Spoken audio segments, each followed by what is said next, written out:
श्री गुरुचरित्र पारायणाची सांगता कशी करावी जाणून घेऊयात। 7 दिवसाच्या सप्ताह पारायणाची 7व्या दिवशी समाप्ती करून 8व्या दिवशी सांगता करावी। सांगतेच्या दिवशी सकाळी शुचिर्भूत होऊन नित्यनेम देवपूजा करून घ्यावी व गुरुचरित्राचे पूजन करावे। त्यानंतर श्री दत्त महाराज घरातील देवाला व गुरुचरित्र ग्रंथाला नैवेद्य अर्पण करावा व तसंच एक नैवेद्य गोमातेला नेऊन चारावा। जमल्यास सुवासिनी आणि ब्राह्मण भोज द्यावे। ग्रंथाला दाखवलेला नैवेद्य प्रसाद म्हणून घ्यावा व मगच आपण भोजन करावे। नैवेद्यामध्ये खास करून घेवड्याच्या भाजीचा समावेश असावा, कारण श्री गुरु नरसिंह सरस्वती स्वामी महाराजांना घेवड्याची भाजी खूप प्रिय आहे। ते झाल्यावर धूपदीप दाखवून आरती करावी। पारायणा दरम्यान काही चुका झाल्या असतील तर त्याबद्दल माफी मागावी, क्षमायाचना प्रार्थना करावी। श्री गुरुचरित्राच्या निष्ठापूर्वक पारायणाने अनुभूतीपूर्वक साक्षात्कार होतो, हे या ग्रंथाचे वैशिष्ट्य आहे। श्री गुरुचरित्र सप्ताह हा 7 दिवसाचे एक पारायण या पद्धतीने करायचा असतो, परंतु 21 दिवसात 3 पारायण, 39 दिवसात 7 पारायण करायच्या देखील पद्धती आहेत। सप्ताह पारायणाच्या 7व्या दिवशी 44व्या अध्यायापासून 53व्या अध्यायापर्यंत वाचायचे असते।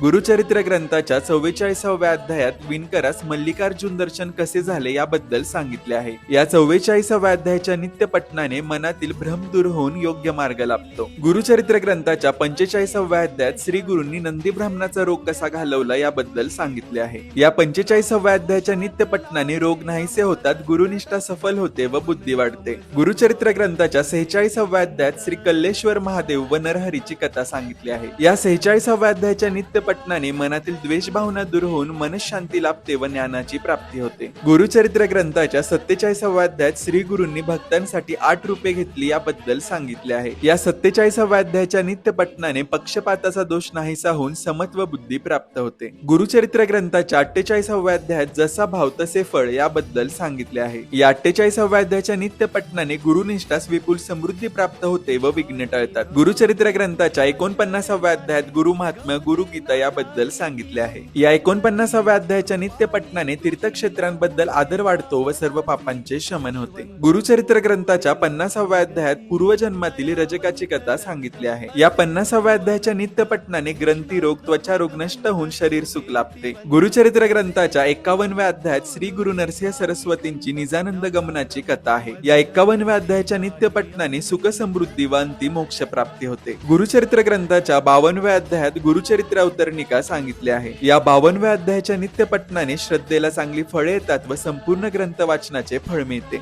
मन पवित्र असताना सर्व काळ गुरुचरित्र वाचावे, त्याने मोठे पुण्य लाभते। प्रत्येक अध्यायाची एक ओवी रचून या ओवीरूप रत्नाची माळ करून ती मनाच्या कंठी धारण केली तर सर्व पुरुषार्थ पूर्ण करणारे आहे। अशाच आध्यात्मिक माहितीसाठी आपल्या पेजला फॉलो करा। श्री गुरुदेव दत्त।